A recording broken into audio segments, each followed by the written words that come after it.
Imagine this, you wake up and there's nothing. No buzzing streets, no glowing screens, just smoke, ash, and a deafening silence broken only by distant sirens. The cities are gone. The sky is gray. The world has changed forever. This isn't science fiction.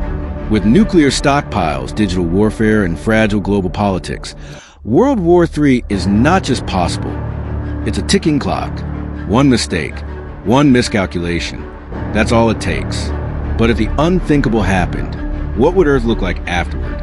Would it be the end of civilization, or the start of something unimaginable? Right now, humanity stands on a knife's edge. We built civilizations that stretch across continents, created machines that touch the stars, and yet, at the press of a button, we can reduce it all to dust. More than 13,000 nuclear weapons exist on this planet. Some are powerful enough to flatten entire cities in seconds.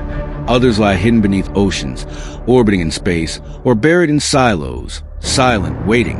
During the Cold War, fear held the world in a fragile balance. Mutual destruction was the unspoken law. One wrong move, and the world could burn. But paradoxically, that fear kept the peace. Today, that balance is unraveling. Power is no longer concentrated in just two hands. New nations have risen, new ideologies clash.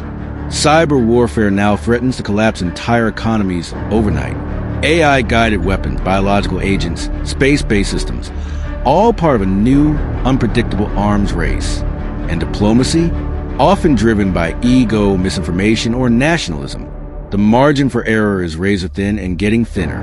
If World War III breaks out, it won't look like the last ones. It won't be fought over trenches or beaches. It will be fought in cities, in code, in the skies, and underground. It will be total. It will be global. And it will be catastrophic. Because this time, the battlefield is the entire Earth. It doesn't start with a bomb. It starts with a flicker, a glitch, a silent breach in a digital wall. One power grid collapses. Then another. Air traffic control goes blind. A military radar sees a ghost and mistakes it for a threat. In moments, orders are issued, missiles armed. Submarines vanish beneath black waves.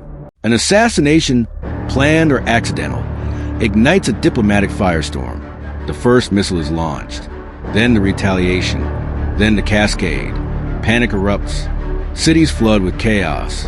Communications vanish in a wave of electromagnetic interference. People try to call loved ones. Only silence answers. Air raid sirens scream across continents. The sky, once blue, now carries trails of smoke and fire. And then, the unthinkable happens. Boom, one city, then another. In seconds, millions are gone, vaporized, forgotten in the blinding flash. Satellites explode in orbit, taking GPS, the internet, and global banking with them. The skies are no longer watched. The oceans are no longer safe. Planes fall from the sky. Nuclear plants melt down. The power grid dies, and with it, modern life. Hospitals shut down mid-surgery. Dams overflow. Fires rage unchecked. Cities fall into darkness and stay there. Governments, once powerful and proud, fracture, then fail. The chain of command dissolves. Leaders vanish. Orders stop. What remains is silence, confusion, and fear. Beijing, Moscow, London, New York, all gone, flattened, erased. The radiation creeps outward, slow and invisible. Entire regions become uninhabitable. A mother and her child wander miles before realizing there's no one left to find. Above, the clouds darken, not from rain, but from ash.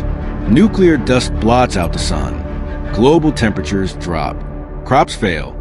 A nuclear winter begins, long, cruel, and unforgiving. Animals die. Ecosystems collapse. The oceans acidify. Even time seems to freeze as the Earth mourns. The planet turns, but hope no longer rises with the dawn. The survivors are few, isolated,